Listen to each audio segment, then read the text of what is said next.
Kaya kung mga nangihina kayo, be strong. Oho, tignan ko nga po yung itsura ng mga strong. Oh, wow. Amen. So, thank you. At ako po, kailangan ko rin to be strong. Sunod-sunod ang ating pong conference, anniversary activities. By the way, good evening po sa inyong lahat.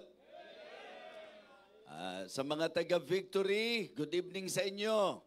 At pwede po bang palakpakan natin ang Victory Fundamental Baptist Church sa kanila pong matagumpay na anniversary celebration. Marami pong na-save, nag-profess ng salvation nung morning at napakaganda po ng naging celebration nung afternoon. So, kasama na ba natin ang mga taga-Victory? Kasama na natin sila? Okay, pwede bang makita natin yung mga taga-Victory? Parang mas masarap mag-preach na nakita ko sila eh. Okay? So, sige po, please bear with me ha. Aminado na ako, medyo physically, kaya lang eager talaga akong mag-preach pa rin po sa inyo. Nasa special number pa lang pala sila eh. So, hintayin nating matapos ang special number. Hintayin lang po natin sila na matapos sa kanilang special number.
Hello. Amen. So, praise the Lord. At tingin ko okay na sila no sa special number. Ayan. So, babatiin lang natin yung mga taga-Victory.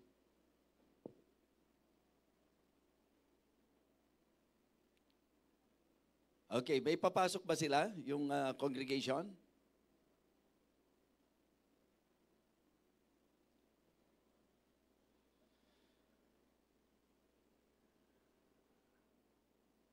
Okay, good evening sa inyo mga taga-Victory Fundamental Baptist Church. Ayan, napapanood nyo ba, nakikita nyo ba ang masigabong palakpakan ng mga taga-Living Water Baptist Church? Congratulations sa inyong matagumpay na anniversary celebration. Ito'y simula muli ng taon ng paglalakbay para po sa pagganap ng kalooban ng Panginoon at pagpapatuloy sa magandang simulain po, lalo na ng ating pong late beloved Pastor Eni Mabalot. So, welcome po and I hope na talagang sa ating pong tatalakayin ngayong gabi, kayo po ay mapagpala pa rin ng Panginoon.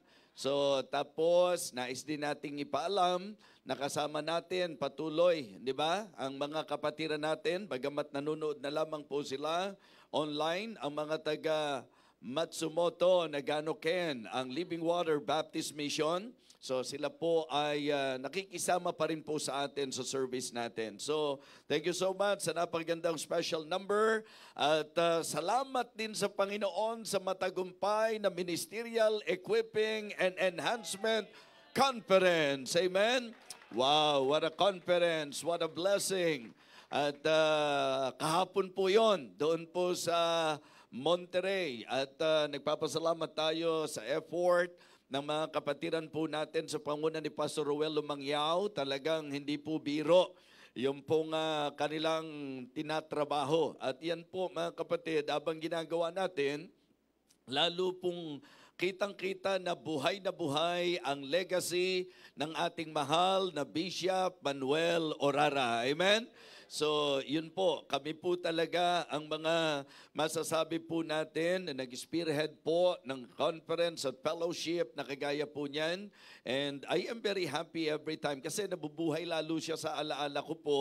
Bagamat nakakamiss po siya, pero at least sa mga activity na yon, masarap na maisip po na ito ay simulain din po na ginanap ng ating pong mahal na Bishop Orara. So, tapos kanina po, tuloy po ang conference doon naman po sa Blessed Hope Baptist Church. Ano po? At ang mga anak-anak po natin sa gawain ng Panginoon doon, ang talagang nagpapakatibay sa usapan ng fellowship, relationship, partnership, everything na talagang po pwedeng magamit for the furtherance of the gospel at para po sa lalo pang ikagaganda ng mga gawain. Talagang napakasarap maging busy sa gawain ng Panginoon. Pero siyempre po, sa reality, may pagod, may puyat, hindi po ba? Kaya kung nakikita nyo man na hindi ako ganong ka-cute ngayong gabing ito, sana po maintindihan nyo po mga kapatid. Ho, puyat po kasi yan. Ho? Meron nga po, hindi naman puyat, pero hindi cute di ba? Oo, yun naman, kung may makikita kayo, wag nyo na lang papansinin muna yon. Ho? So, no, kidding aside, I am very happy because ang Panginoon po ay nagbibigay sa atin ng mga pribilehiyo para po makapaglingkod tayo sa Kanya. Siyempre pa, pinasasalamatan din natin ang Panginoon sa ating pong matagumpay na Family Sunday Part 1. Ayan. Sino sa inyo ang excited sa Part 2? Okay, tapos mga young people yung mga single natin dyan.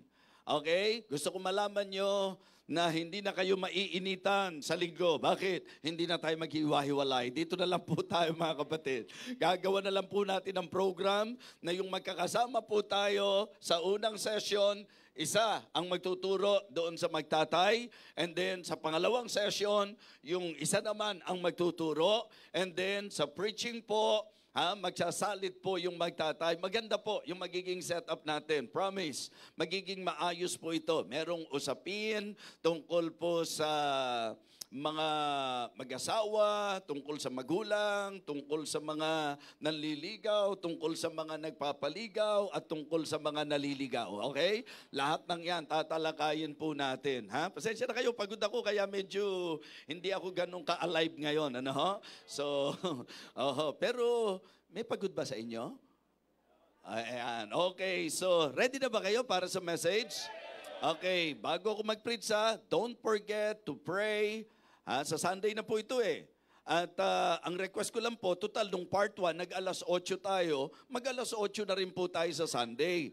Para hindi po tayo mabitin. Ano po? Kasi siguro tayo matatapos sa pangkalahatan po, kasama na ang tanghalian, kasama na po yung lunch, alas 3, tapos po tayo mga kapatid.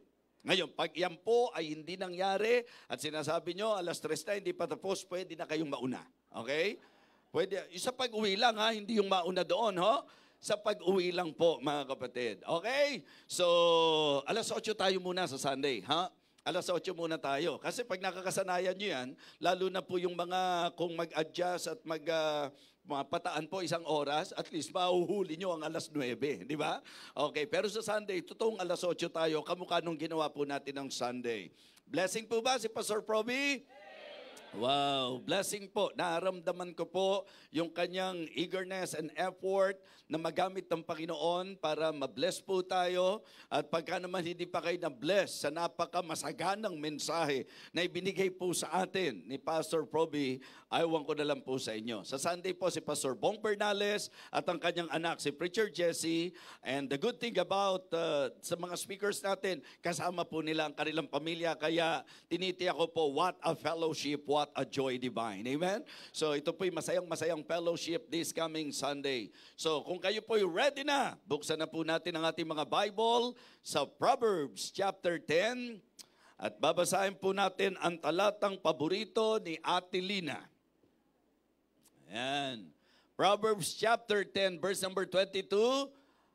Nais ko pong hilingan ang kongregasyon mga taga-Victory, mga taga-Nagano, at dito po sa atin sa Living Water, at sino mang naka-tune in po sa atin ngayon, please read with understanding Proverbs 10:22. Okay? Ready? Begin.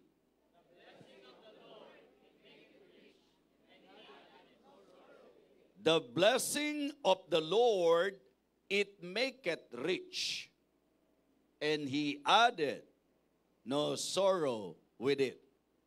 So let me share with you tonight, the message of the Lord I entitled, Enjoy the Blessing of the Lord. Enjoy the blessing of the Lord.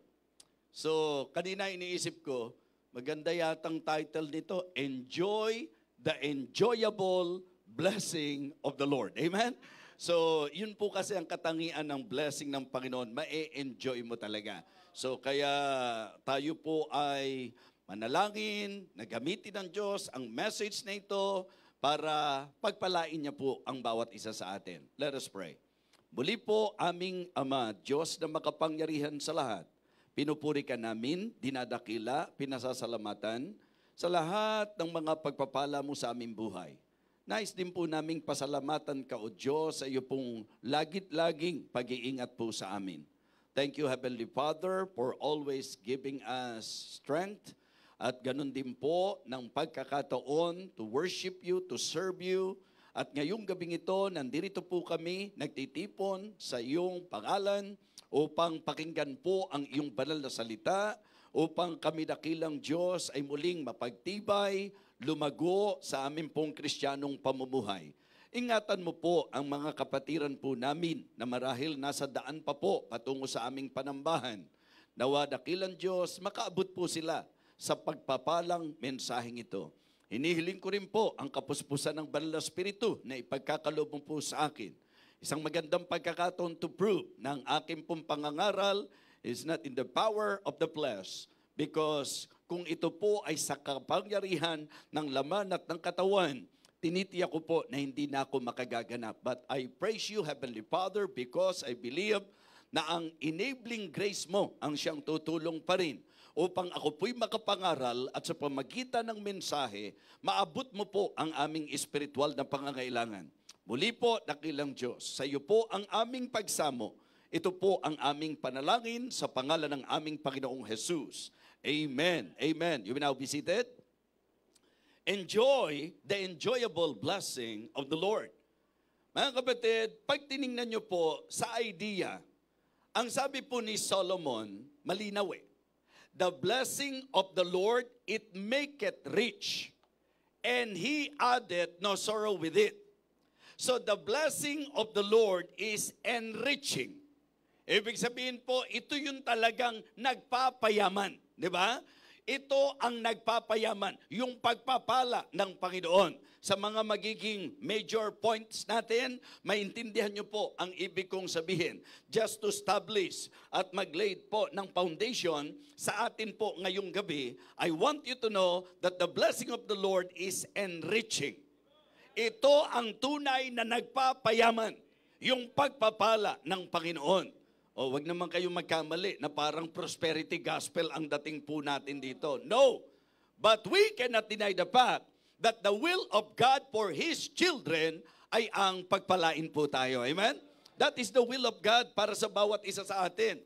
Yung ako at ikaw ay kanyang pagpalain. Hindi tayo niligtas ng Diyos para papaghirapin. Hindi tayo niligtas ng Diyos para maging masasabi natin dukha. In fact, siya po'y nagpakadukha sa atin upang tayo po ay magsiyaman. Amen?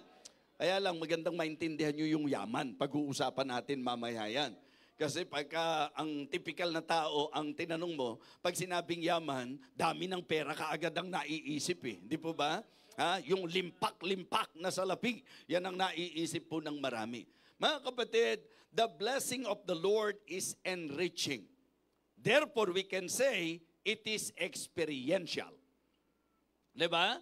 Ibig sabihin, pwede talaga na ang tao po ma-experience ang pagpapala ng Diyos. Kaya nga po, makikita nyo, na ang isa sa nakagawian ng mga Kristiyano kapag ka nagpe-pray, ang isa sa atin pong ikinakapit sa Diyos, siya'y mapagpalang Diyos. Kaya di ba, minsan pag nag-pray tayo, Ama naming banal, Diyos ang mapagpala, Diyos na mabuti, Diyos na talagang pinanggagalingan ng lahat ng mga bagay sa ating buhay. Ganun natin tinitingnan yan. And I am telling you tonight, ngayong sandaling ito, mga kapatid, kung tayo po'y matututo lamang, idinisenyo ng Diyos na ang blessing niya maiparanas sa atin.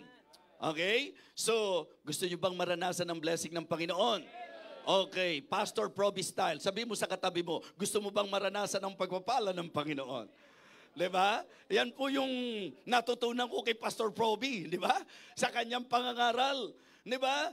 Yung itanong mo sa katabi mo, gusto mo bang pagpalain ka ng Panginoon? Di ba? Mga kapatid, mga minamahal, isang bagay na gusto kong malaman po ninyo na kahit ang pagpapala ng Diyos sa usapan, sa turo ng Biblia ay nagpapayaman, ano silbi nito kundi mo naman mararanasan?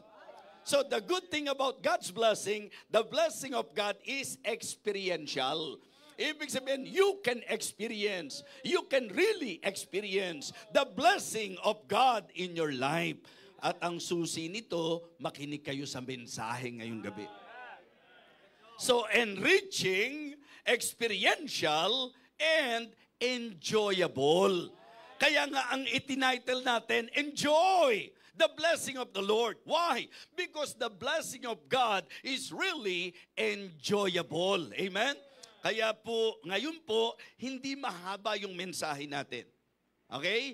Direkta po ang gusto kong ibigay ng mga puntos sa inyo na kung saan hindi lang tayo maliliwanagan, kundi matututo pa tayo para nang sa ganon, ako at ikaw ay mabuhay sa pagpapala ng Diyos sapagkat sa katotohanan, yan naman ang gusto ng Diyos para sa bawat isa sa atin. Okay? Sabihin mo sa katabi mo, gusto ng Diyos na pagpalain ka.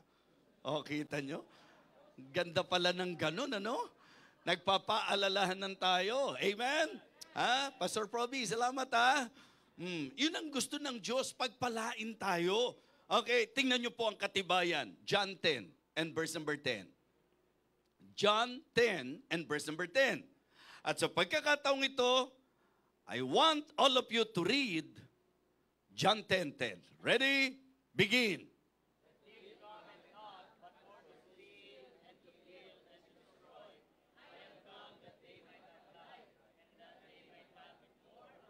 Amen?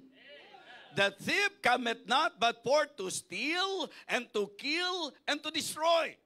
Ang maganda rito, yung mismong claim ng ating Panginoon. Yung statement po niya, I am come that they might have life and that they might have it more abundantly. Hindi gusto lang ng Diyos na Kristiyano ka. Ang gusto ng Diyos, maging mapagpala o pinagpalang Kristiyano ka. Gusto ng Diyos, maging masayang Kristiyano ka. Kung gusto ng Diyos na maging masayang Kristiyano ka, ang gusto kong itanong sa iyo, ikaw ba, gusto mo bang maging masayang Kristiyano? Itanong mo sa katabi mo, gusto mo bang maging masayang Kristiyano? Di ba? Ano sagot? Ano sagot ng katabi mo? Ay, pagka gusto, ituloy natin tong mensaheng ito, ha? Oho, pasensya na kayo, talagang pagod ako, kaya hindi ako gaanong masigla ngayon, ha? Oo. Mga kapatid, mga minamahal, kung ang Biblia po ang nagsasabi sa atin na gusto tayong pagpalain ng Panginoon, walang dahilan para hindi ka maniwala sa Biblia na nagsasabi nito. Because God Himself is the one who expressed na talagang gusto niya masyahan tayo sa pagka-Kristiyano natin. Kaya nakakalungkot na makakita ng Kristiyano na malungkot. Oh, ito wag mong kausapin. Tingnan mo lang yung katabi mo. Tingnan mo. Malungkot ba? Masaya? Di ba? Kumbaga, para sa akin po, alangan. Alangan na aangkinin mong ligtas ka, pero ang itsura mo mukhang hindi ligtas. Di ba?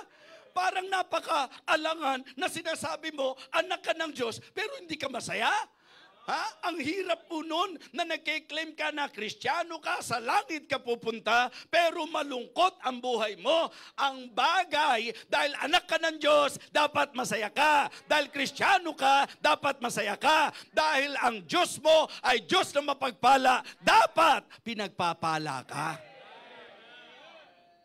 Wala akong kadala-dalawang isip na paniniwalaan ko na ang gusto ng Diyos sa bawat isa sa atin pagpalain. Kaya kapag kami Kristiyano na mukhang hindi pinagpala o talagang hindi pinagpapala, hindi ang Diyos ang may kasalanan sapagkat gusto niya na pagpalain ka. Ang tanong ngayon, bakit may mga nagsasabing Kristiyano pero hindi nag-e-enjoy sa buhay niya bilang Kristiyano? Sabihin mo sa katabi mo, makinig tayo sa preaching. Sabihin mo.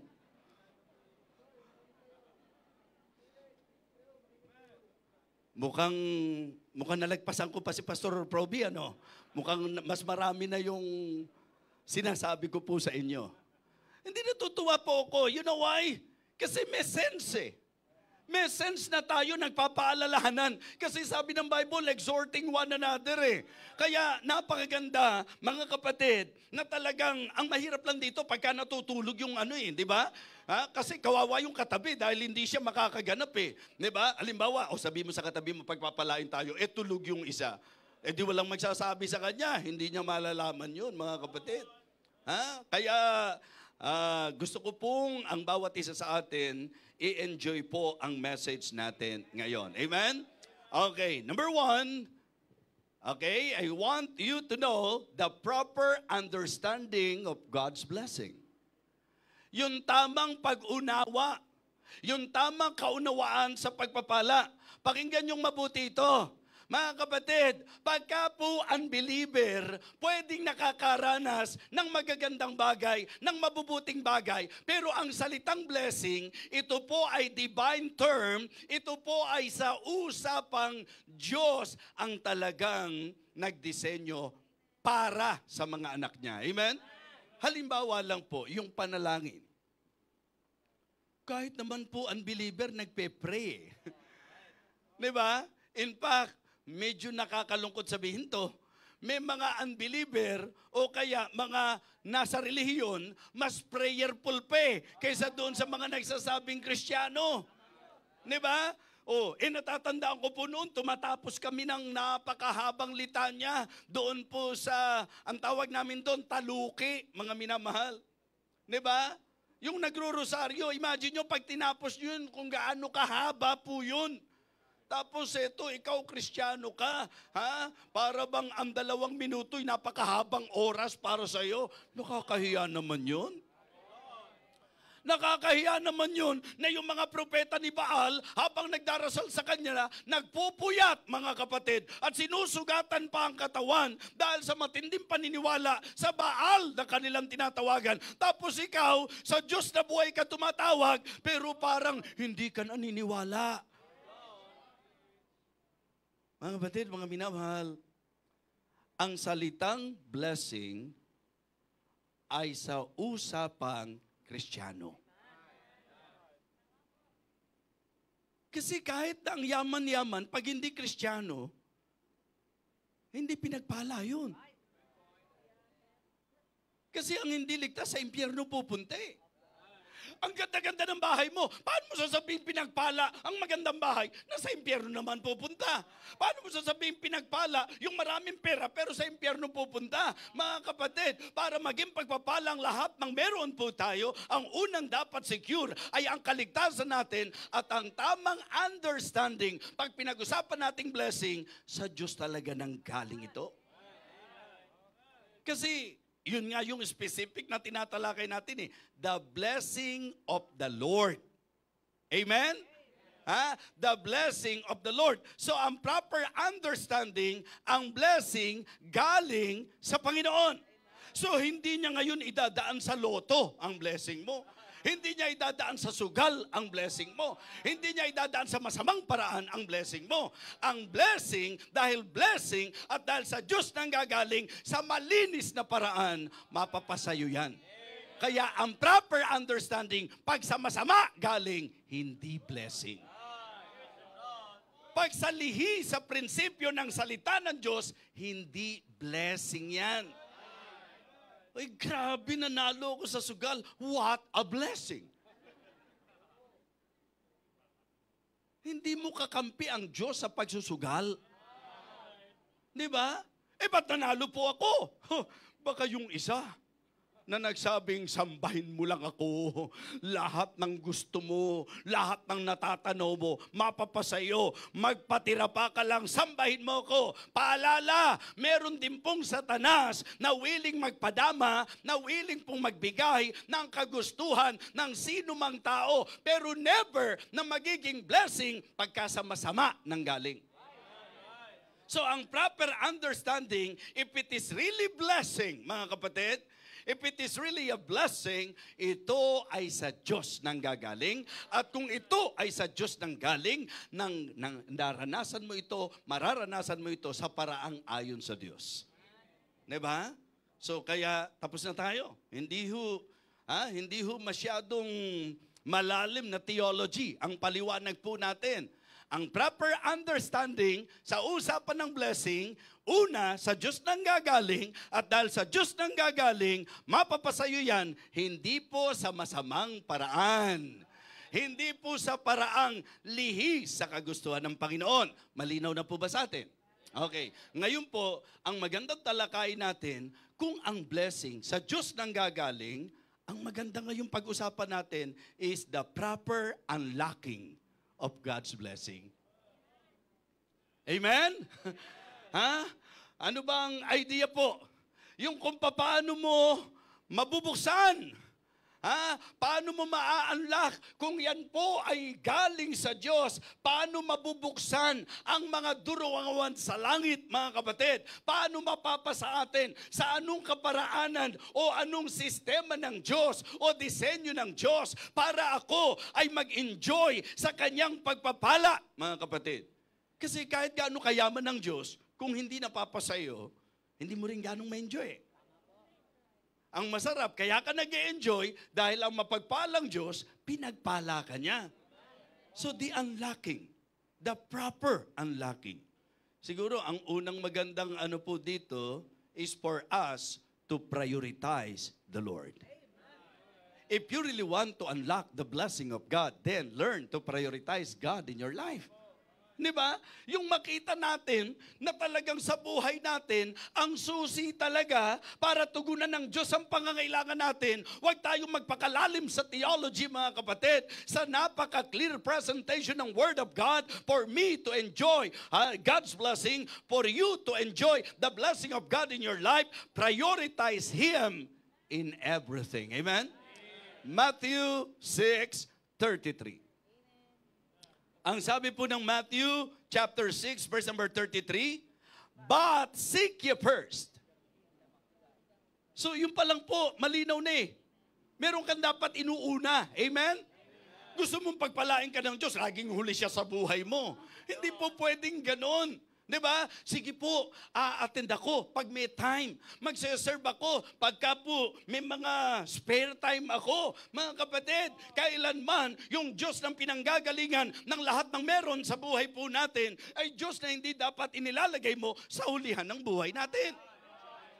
So willing siya na pagpalain ka.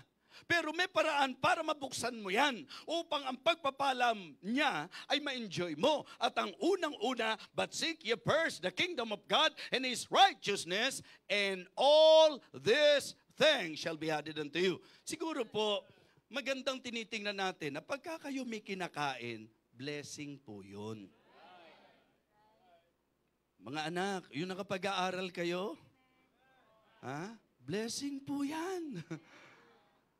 At ang maganda, hindi ka lang nag-aaral, may baon ka pa. Naku, maraming mga kwento ng mga magulang natin, di ba? Mga nag-aral yan eh. Talagang yung iba po, naglalakad. Tapos pagkain alam mo yung layo ng mga nilalakad. So yung may baon ka, blessing yan. Yung nabibili yung uniform mo, blessing yan. Amen? Yung may trabaho ka, Blessing yan. Lalo na kung sumusweldo ka, di ba? Dahil yung iba may trabaho lang, hindi naman sumusweldo. Diba? So yung may trabaho ka, yung may kinakain ka araw-araw, yung may dinaramit ka, yan po ang eksaktong sinabi ng Panginoon doon sa kanyang mga tagasunod na tila nababalisa, na tila nagkakaroon ng mga agam-agam sa kanilang buhay. Ang sabi niya, tingnan nyo yung mga liryo sa parang, tingnan nyo yung mga ibon sa impapawid, mga hindi gumagawa yan ng kanilang ikabubuhay, pero tinutugunan sila sa kanilang pangangailangan. At alam nyo, sabi ng Diyos, hindi ba higit ang halaga nyo kaysa sa mga ibon at higit na ang halaga ninyo sa mga liryo sa parang? Kung dinaramtan ng Panginoon yan, bakit hindi niya tayo daramitan? Kung pinakakain ng Panginoon ng mga ibon, bakit hindi kanya pakakainin? O kayo wika na maliit ang inyong pananampalataya, wala kayong ibang dapat gawin, kundi ang hanapin muna ninyo ang kanyang kaharian at ang kanyang katwiran at ang kanyang pangakong napakaliwanag. Lahat ng mga bagay ay idaragdag niya sa inyo. Hindi ba blessing yun? Hindi ba? Mga kapatid, yung gawin mong priority ang Diyos, yan ang pinakasusi upang tayo po ay kanyang pagpalain. Di ba? To prioritize God in your life. Isa yan sa proper way. Yan po yung proper unlocking of God's blessing. Unahin mo siya. Kung titingnan nyo po, yun yung eksaktong konteksto. Alam nyo, pag inuna nyo ang Panginoon, hindi kayo mamumroblema sa bukas. Sige po, pag-ugnayin nyo po. Matthew 6:33. Diba? Sabay-sabay po ho. Sabay-sabay. Verse 33, ready, begin.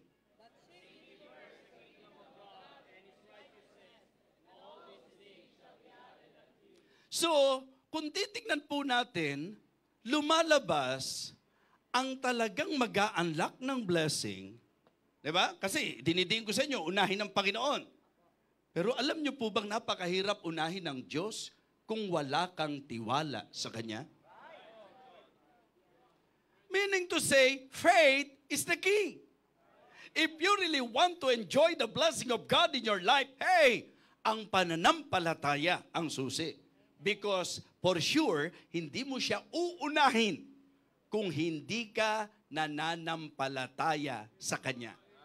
Kaya nga tingnan nyo ha, pag inunan nyo po ang Panginoon, pwede nyo na pong bigyang pansin yung sinabi ng verse 24. Ha? Kung talagang inuuna mo ang Panginoon, anong sabi niya sa verse 34 ng Matthew chapter 6? Ha? Ang sabi po mga kapatid, take therefore no thought of tomorrow. For the morrow shall take thought for the things of itself. Sufficient unto the day is the evil thereof. Maliwanag mga kapatid na ang tunay na kapahayagan na nananampalataya ka, talagang uunahin mo ang Panginoon. Ha? If you really have faith in God, you will surely prioritize God in your life. Amen? So faith. Di ba? Faith in God. Mga kapatid, ikalawa, following God. Once na ikaw ay susunod sa Panginoon, so yung isa is prioritizing. Ito naman, performing. Ang pagpapala, sabi ng Biblia, mula pa sa bayan ng Panginoon, mula pa sa lumang tipan, ang isa sa mag-a-unlock ng pagpapala ng Diyos ay ang pagsunod mo sa Kanya. Deuteronomy chapter 11. Deuteronomy chapter 11, beginning verse number 26. Malinaw po ang sabi mga kapatid. Hanggang sa verse 28. Sabayan niyo ako ho. Magandang nababasa natin eh. Ito pong Deuteronomy chapter 11, verses 26 to 28. Ready? Begin. Behold, I set before you this day a blessing and a curse. A blessing if you obey the commandment of the Lord your God, which I command you this day. And a curse if you will not obey the commandments of the Lord your God, but turn aside out of the way which I command you this day, to go after other gods which ye have not known. Amen? Ha? If you really want to enjoy the blessing of God in your life, have faith in Him. If you really want to enjoy the blessing of God in your life, follow Him and be faithful to Him. Mga kapatid, napakahalaga po ng tinatawag nating faithfulness.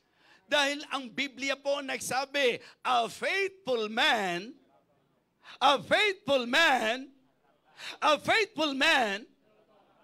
shall abound with blessing. Mga kapatid, mga minamahal, noon po, lalo na sa mga panahon na masyadong partikular, lalo na po yung mga pastor, sa po pwedeng isipin ng tao. Kaya mga kapatid, kung ako nga, hindi naman ako ang Diyos eh. Ang pangarap ko kay Brother Sigin, ang pangarap ko kay Brother Kevin, ang pangarap ko sa mga workers natin, ang pangarap ko sa mga nagsuko ng buhay, mapatunayan nila na pag sa Diyos ka naglingkod, pag sa Diyos ka nagtapat, pagpapalain ka ng Panginoon. Walang kakwenta-kwenta ang buhay ko, mga kapatid. Sa totoo lang, may ambisyon man ako. Baka kung yun ang sinunod ko, baka kung yung ambisyon ko ang sinunod ko, baka kinaladkad po ako ng mundo, baka hindi nga ako nakatapos sa pag-aaral ko. But I praise God because I decided to follow God's call in my life. Masasayang ba yung buhay ni Brother Sigin at saka ni Brother Kevin? Tignan niyo po si Pastor Mark J. Nasayang ba buhay niya? Mga kapatid, kung hindi niligtas ng Panginoon si Pastor Mark J., siguro ang gulo-gulo na ng buhay niyan sa showbiz ngayon. Hindi ba? Pag-isipan niyo pong mabuti at subukan niyo pong interviewin si Pastor Poy. Alamin niyo kung anong klaseng buhay meron sila noon. Pero tingnan niyo kung paano sila inangat ng Diyos. Ang Diyos pa naman pagka nagpapala, naku, ako talaga, atin-atin lang naman to, ho. Tapos kayo, kung medyo magpo-post kayo ng mga picture, kung alam nyo mga nakaraan na yun, forgetting those things which are behind. Kung po pwede lang po, pag nag-post kayo ng picture, yung ngayon na, mga kapatid, yung pinagpala na ng Panginoon. Mga kapatid, hindi lang naman buhay ang inaangat, pati itsura natin. Inaayos ng Panginoon yan. Amen? Ganong magpala ang Diyos. At least na, alam nyo na yung warning ko sa inyo, ha? Kung gusto nyo ako encourage, ha? Oo. Pero kung gusto nyo naman ako i-discourage, napakadali ng gagawin niyo. I-forward nyo lang sa akin yung picture ko noon, mga kapatid. So, ang gusto ko pong i-point out, dito po, hindi po nasayang ang mga buhay na sa Diyos isinuko, nagtiwala sa Diyos, at nagtapat sa Panginoon. Sa totoo lang, di ba? Ilang beses nagkaroon ng struggle. Kahit si Brother Kevin. Dumating doon sa punto. Kasi, kaya ko sila naintindihan. I've been there. Naranasan namin yon. May mangyayari ba talaga sa buhay namin? Ano ba talaga ang kapupuntahan namin dito? Mga kapatid, tatandaan nyo to. Pag Diyos ang nagmamaneho ng buhay mo, tiyak ang pupuntahan mo. Pero pag ikaw ang nagmaneho ng buhay mo, sesemplang ka lang. Mabigat pa. Pag ikaw may hawak na manibela, di ba? Makakita ka lang, ligo ka kaagad eh. Pero di ba nakakatuwa? Kahit nga hindi na pera o material na bagay ang pag-usapan natin eh. Isipin nyo yung mga kabataan katulad nila, kung paano nakikita mo na yung ibang kabataan kinakaladkad ng mga kung ano-anong mga kalayawan dito sa mundo. Pero sila nagbigay ng buhay sa Diyos at nagpapagamit sa Diyos. Mga kapatid, alam niyo, goosebumps ako nung nakita ko po na nagdi-devotion siya doon sa kanyang mga kapatid at saka nakakatuwang makita ibang magpala ang Diyos. Kasi yung iba pag pera pinag-usapan, pagpapala, puro pera lang ang naiisip eh. Kaya ang proper understanding sa blessing, kasi sabi, it make it rich, di ba? And He added no sorrow with it. Paano mo sasabing blessing yun? Na yun ang naging dahilan kung ba't kayo nag-aaway? Paano mo sasabing blessing yun kung yun ang dahilan kung bakit nalihis ka? Paano mo sasabing blessing yan kung yan ang sumira ng buhay mo? Ang blessing, mga kapatid, nagdadala sa iyo sa kasiyahan. Na-enjoy mo talaga. So that is the typical mentality of the people. If you will decide to surrender your life to God, they will tell you, sinayang mo yung buhay mo. Mali. Sa tao, pag nagtapat ka, minsan, sasaktan ka pa. Pero pag sa Diyos ka nagtapat, pagpapalain ka.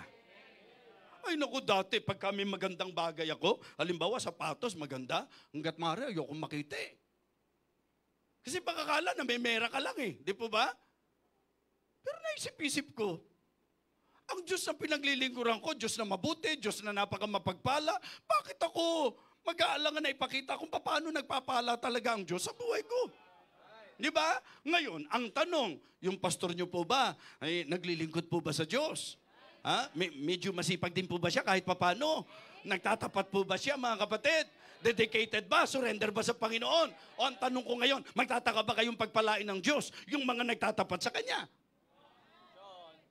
Di ba? Binanggit ko na sa inyo ito eh. Sa Biblia, ang sabi po, give and it shall be given unto you. Good measure, pressed down, shaken together. Ano? Natapos ba doon? Ha? Talagang shaken together na eh. Pero anong sabi? Running over. Umaapaw. Alam niyo yung katibayan na umaapaw ang pagpapala ng Diyos? May mga nababahaginan eh. Narinig niyo ba yung amen na yun? Di po ba? May mga nababahaginan. Ibig sabihin, doon tayo ngayon papasok, the proper use or usage of God's blessing. Di ba? Saan tayo nagsimula? Sa proper understanding. Tapos, anong binigyan pansin po natin? The proper unlocking. Paano mabubuksan yan? Sa Israelites nga eh. Remember, yung pinag-aralan natin noong karaan? Ito, halos eksakto po yung idea ng unlocking eh. Anong sabi? Sige nga, pakibasa pa rin natin to bago tayo magtuloy-tuloy. Malakay chapter 3, verses 8 to 10. Siguro, isama nyo na hanggang 11. Malakay chapter 3, verses 8 to 11. Sabay-sabay ha, lakasan natin. Victory, pakilakas nyo po ho. Sa mga kapatid natin sa Japan, pakilakas nyo po. Sabay-sabay, Malakay chapter 3, verses 8 to 10. Ready, begin. Will a man rob God? Yet ye have robbed me. But ye say, wherein have we robbed thee? In tithes and in offerings. Ye are cursed with a curse, for ye have robbed me, even this whole nation. Verse 10. Bring ye all the tithes into the storehouse, that there may be meat in my house, and prove me now herewith, said the Lord of hosts, if I will not open you the windows of heaven and pour you out a blessing, that there shall not be room enough to receive it. May bonus pa yan. Verse 11. Verse 11. Everybody please, begin. And I will rebuke the devourer for your sakes, and he shall not destroy the fruits of your ground, neither shall your vine cast her fruit before the time in the field, saith the Lord of hosts. Yung pinanggagalingan ng pagpapala ang nagsabi sa kanyang bayan na sa matapat ninyong pagbibigay, titiyakin ko sa inyo, bubuksan ng Diyos ang durungawan sa langit. Amen? Yan ang proper unlocking. Diba? Faith in God. Following God. And faithfulness to God. Yan po ang magiging pamamaraan upang mabuksan ang pagpapala ng Diyos sa bawat isa sa atin. Okay? How about the proper usage? Paano mo dapat gamitin yung pagpapala? Kasi ang sabi ng Bible, the blessing of the Lord, it maketh rich. So ang mayaman po pala, hindi po ibig sabihin maraming pera. Dahil kahit maraming pera, kung walang satisfaction, mahirap pa rin yan. Ang laki-laki na ng sweldo mo, pero hindi ka pa rin nasisiyahan, hindi ka mayaman. Ang ganda ng bahay mo, pero wala kang kasiyahan, hindi ka mayaman. Ang mayaman, yung na-reach niya yung level na nasisiyahan siya sa kanyang buhay. Amen? And that is the characteristic of God's blessing. The blessing of the Lord, it maketh rich, and He addeth no sorrow with it. Yan po ang pagpapala ng Diyos. And you know, bawat bagay na ginagawa ng Diyos, meron siyang dahilan. Remember, yung paborito pong challenge ng asawa ko, give God a valid reason to bless you. Kasi lagi tayo nagpe-pray, Lord, pagpalain mo kami. Siguro po makatutulong sa inyo, yung sagutin niyo po yung tanong, bakit kailangan pagpalain ka ng Diyos? Bakit ka ba dapat pagpalain? Kasi pag pinagpala ako, hahamakin ko yung mga tao na, tatapakan ko sila sapagkat gusto kong tingalain nila ako. Di ba? Ang pangit naman pala ng dahilan mo kung ba't mo gustong pagpalain ka. Habang nag-iisip kayo ngayon, sa palagay niyo po, ano ang tamang gamit ng pagpapala ng Diyos? Kasi sa Biblia po, pagka Kristiyano ka, lahat dapat gagawin mo para sa kaluwalhatian ng Diyos. Di ba? Mga kapatid, kaya dapat tayong pagpalain ng Diyos sapagkat o-honor natin ang Diyos. Di ba? Honor the Lord. Proverbs 3, please. Kaya pag tinignan nyo po, paikot-ikot yan eh. As you honor the Lord, God will bless you. Habang bine-bless ka, di ba? You should honor the Lord. And as you honor the Lord, He will bless you. Ganun po yan. Proverbs 3, 9 and 10. Proverbs 3, 9 and 10. Ready? Begin. Honor the Lord with thy substance, and with the first fruits of all thine increase. So shall thy barns be filled with plenty, and thy presses shall burst out with new wine. Sinasabi ko po sa inyo ngayong gabi, kung ang Diyos ang tatanungin, bakit po ba dapat pagpalain tayo ng Panginoon? Alam ng Diyos ang sagot. Pero kung ikaw ang tatanungin, bakit kanya dapat pagpalain? Ano ang plano mo sa buhay? Gusto mong yumaman? Ano ang plano mo pag yumaman ka? Gusto mong makatapos ng pag-aaral? Ano ang plano mo kung makakatapos ka ng pag-aaral? Gusto mo ng malaking sweldong trabaho? Ano ang dahilan ng Diyos para ibigay niya kung ano ang gusto natin? Sagutin mo yung tanong na yan. And the answer to that question, tutulong sa iyo yan para po ma-determine mo kung pagpapalain ka o hindi. To honor God. Di ba? To honor Him. To help.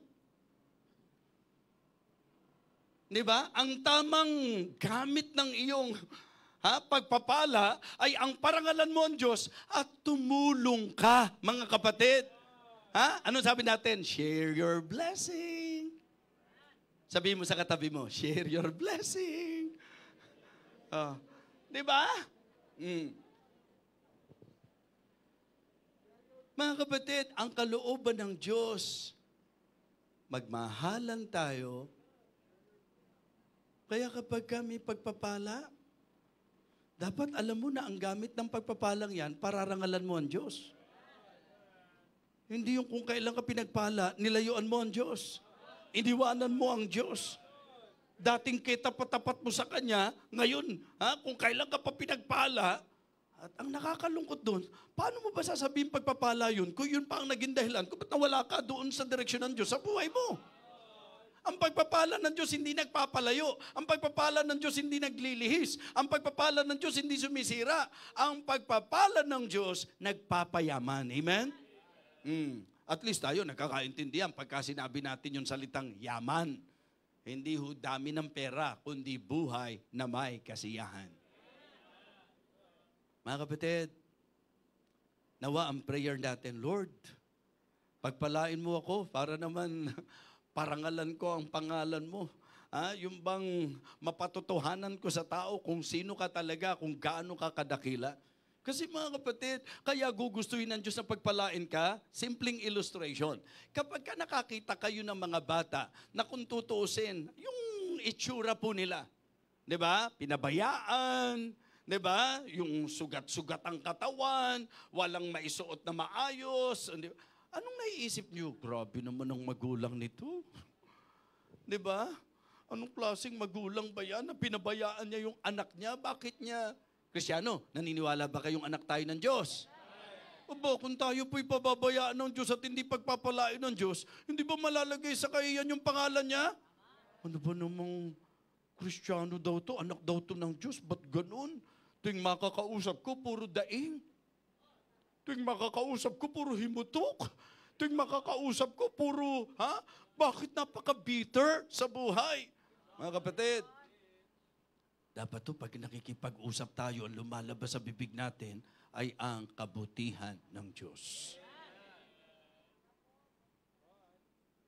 Pagpapala. Mag-i-enjoy ka sa buhay mo pagka sumentro ka sa pagpapala ng Diyos. Mga kapatid, pag ang hahanapin mo sa buhay, irereklamo mo, tutulungan ka pa ni Satanas para makakita ka ng maraming irereklamo sa buhay. Pero kapag ka ang titingnan mo, pagpapala ng Diyos, hindi pwedeng hindi ka makakakita. Oo, pagdilat ng mata mo sa umaga, kung mag-iisip ka lang, pagpapala na yan. Di ba? Nagising ka eh. Di ba blessing yan? Tapos pagkagising mo, di ba? Pagkagising mo, okay, kakain ka ng breakfast. Maliban na lang kung diet ka. Blessing yan. Wala kang titingnan sa paligid mo na hindi magpapaalala sa iyo na ang Diyos ay mapagpalang Diyos. Depende lang talaga kung ano ang sesentrohan mo sa buhay. Mga kapatid, mga minamahal, do you really believe na ang Diyos ay mapagpalang Diyos? Ikaw ba'y pinagpala ng Diyos? Gusto mo bang pagpalain pa ng Panginoon? Ano ang plano mo sa mga pagpapala ng Diyos sa buhay mo? Let us enjoy the enjoyable blessing of the Lord. Paalala po, sabay-sabay, Proverbs 10:22, ready, begin. The blessing of the Lord, it maketh rich, and He addeth no sorrow with it. Amen? Tumayo po tayong lahat.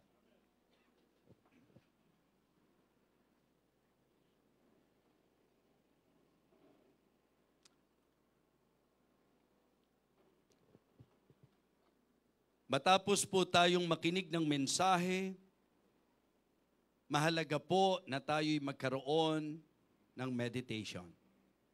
Reflection, self-reflection. Kasi ang Biblia, kagaya po yan ng salamin.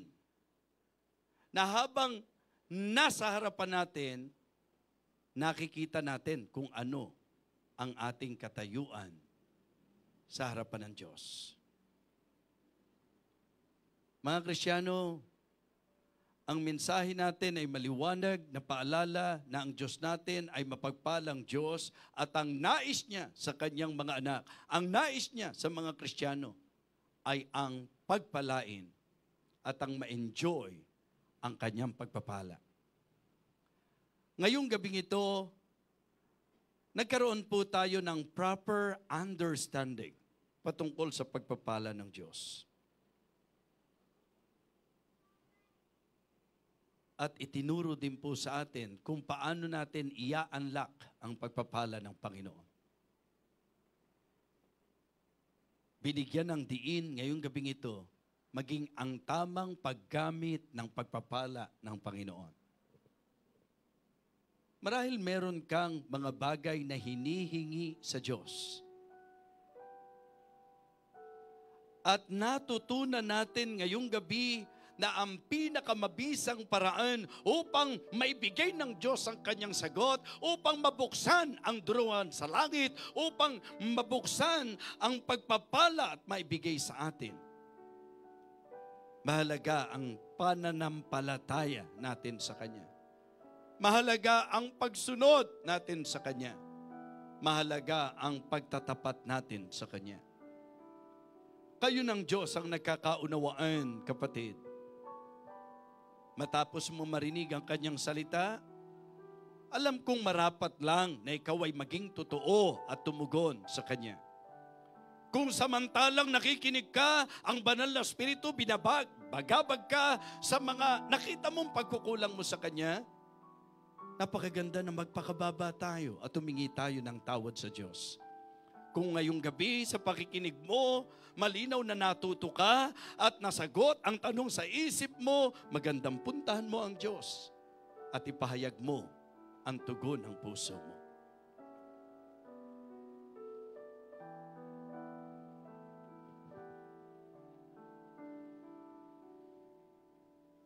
Alangan sa isang Kristiyano na reklamo ang lumalabas sa ating mga bibig.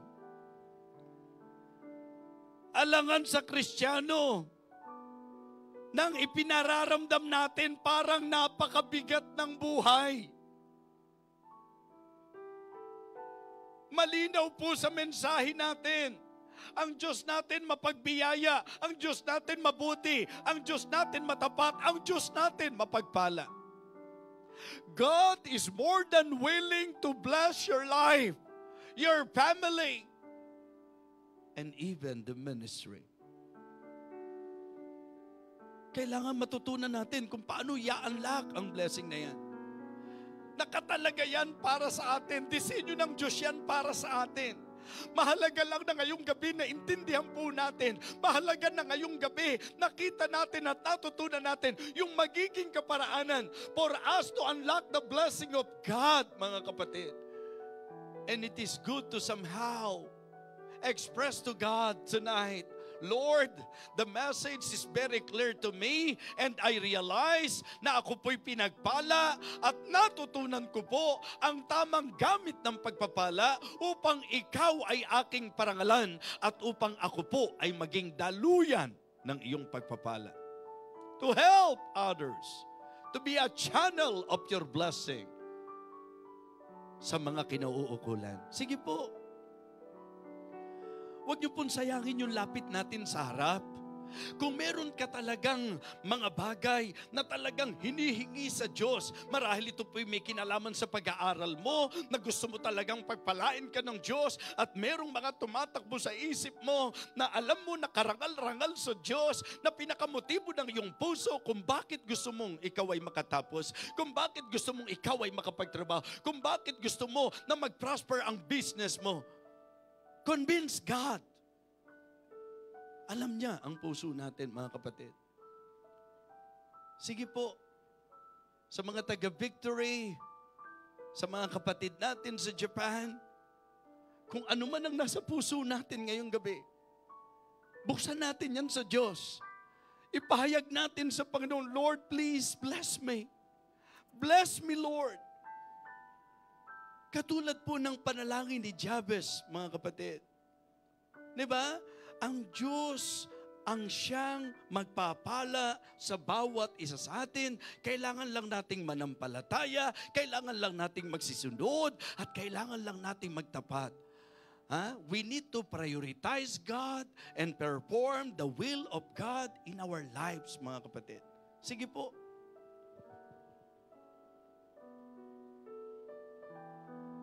Panginoon, naririnig mo po ang tinig ng iyong mga anak. You know our hearts, Heavenly Father. Nandito po kami sa harapan ngayon, humbling ourselves, kneeling down, praying to you, Lord, please, bless our lives. Pagpalain mo po ang buhay namin. Marahil ang ilan po sa mga nandito sa harap, lumapit upang pasalamatan ka because we realize, Heavenly Father, that we are so much blessed. Sobrang pinagpala mo po ang aming mga buhay. Dakilang Diyos, umaasa po ako sa iyo. Nanawa, bumaon sa puso po namin ang message na ito. Hindi lang kami naliwanagan, Panginoon, kundi natuto po talaga kami, O Diyos. At nawa, ikaw po ang siyang patuloy na yumakap sa iyong mga anak. Yakap ng iyong pagpapala. Yakap ng iyong biyaya. Yakap ng iyong kagandahang loob, Panginoon. Yakap ng iyong araw-araw na pag-iingat at araw-araw na katugunan. At ngayong gabi ito, O Diyos, marahil po may kasama kami o kapatid kami na talagang ang specific na lapit sa iyo. Bigyang kagaangan mo po ang aming mga buhay, Panginoon. Pasaganain mo po sa buhay namin ang iyong pagpapala, O Diyos. Nawa, igawad mo po ang iyong basbas. Igawad mo po ang iyong pagpapala sa bawat isa sa amin ayon sa pagkakaalam mo sa aming mga puso. Thank you so much, Heavenly Father. At kiniklaim po namin ang pagpapala sa aming buhay na alam naming ikaw ang magbibigay.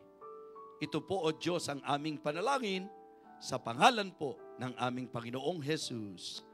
Amen. Amen. Praise the Lord.